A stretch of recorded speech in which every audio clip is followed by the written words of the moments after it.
இந்த வீடியோ உங்களுக்கு பிடிச்சிருந்ததுன்னா லைக் பண்ணுங்கள். இதுவரைக்கும் அன்னை சமையல் சேனலை சப்ஸ்கிரைப் பண்ணலன்னா ரெட் கலர் சப்ஸ்கிரைப் பட்டனை கிளிக் பண்ணுங்கள். தேங்க்யூ. அன்பு நண்பர்களே, அனைவருக்கும் அன்னை சமையலின் அன்பான வணக்கங்கள். இன்றைக்கி அன்னை சமையலில் நம்ம பார்க்க போகிற ரெசிபி காடை முட்டை மசாலா. வாங்க எப்படி சுவையாக தயாரிக்கிறதுன்னு பார்க்கலாம். முதல்ல கடாயில் தேவையான அளவு எண்ணெய் ஊற்றி வச்சுக்கோங்க. இப்போ 3 பட்டை, 3 கிராம்பு,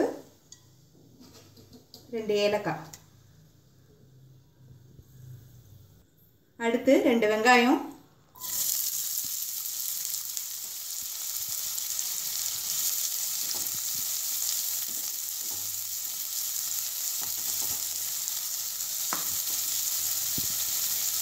இப்போ வெங்காயம் நல்லா வதங்கிடுச்சு.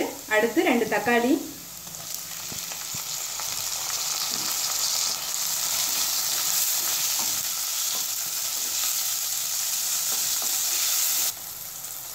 இப்போ தக்காளி நல்லா வதங்கிடுச்சு.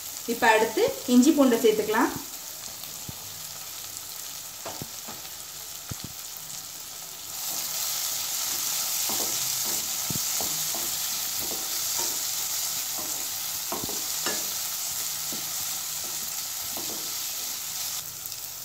இப்போ இது எல்லாத்தையும் மிக்சியில் நைஸாக அரைச்சிக்கலாம். இப்போ கடாயில் எண்ணெய் ஊற்றி வச்சுக்கோங்க. முதல்ல கருவேப்பிலை, இப்போ அடுத்து அரைச்சி வச்சிருக்க மசாலாவை இதில் சேர்த்துக்கலாம்.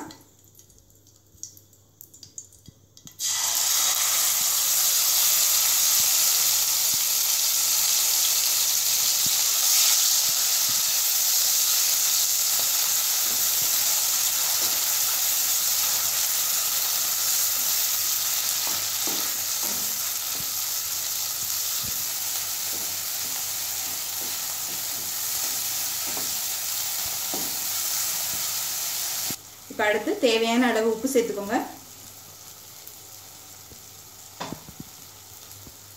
அடுத்து 1 டீஸ்பூன் மஞ்சள் தூள், 1 டேபிள் ஸ்பூன் மிளகாத்தூள், 1 டேபிள் ஸ்பூன் தனியாத்தூள்,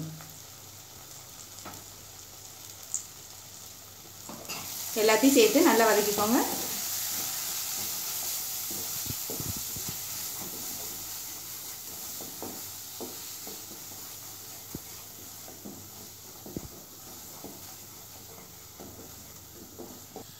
அடுத்து கொஞ்சமாக தண்ணி சேர்த்துக்கோங்க.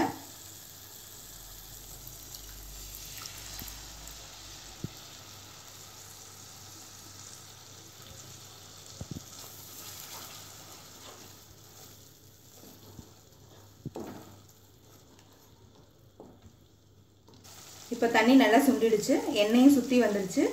அடுத்து 1 டீஸ்பூன் கரம் மசாலா,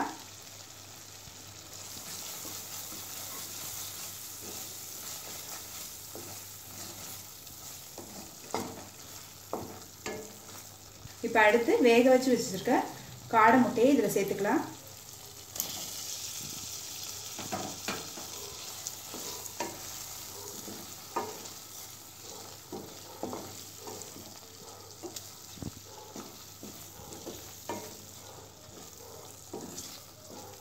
காடை முட்டையை லேசாக கீறி போட்டுக்கோங்க, அப்போ தான் மசாலா உள்ளே போகும்.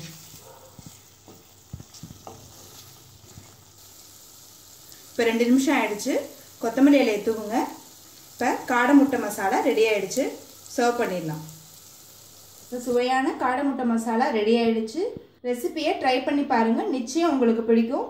இந்த ரெசிபி சப்பாத்தி, பூரி எல்லாத்துக்கும் நல்ல மேட்சாக இருக்கும். ரெசிபி பிடிச்சிருந்தா வீடியோவை லைக் பண்ணுங்கள், கமெண்ட் பண்ணுங்கள், ஷேர் பண்ணுங்கள். இது வரைக்கும் அன்னை சமையல் சேனலை சப்ஸ்கிரைப் பண்ணலன்னா சப்ஸ்கிரைப் பண்ணுங்கள். தேங்க்யூ.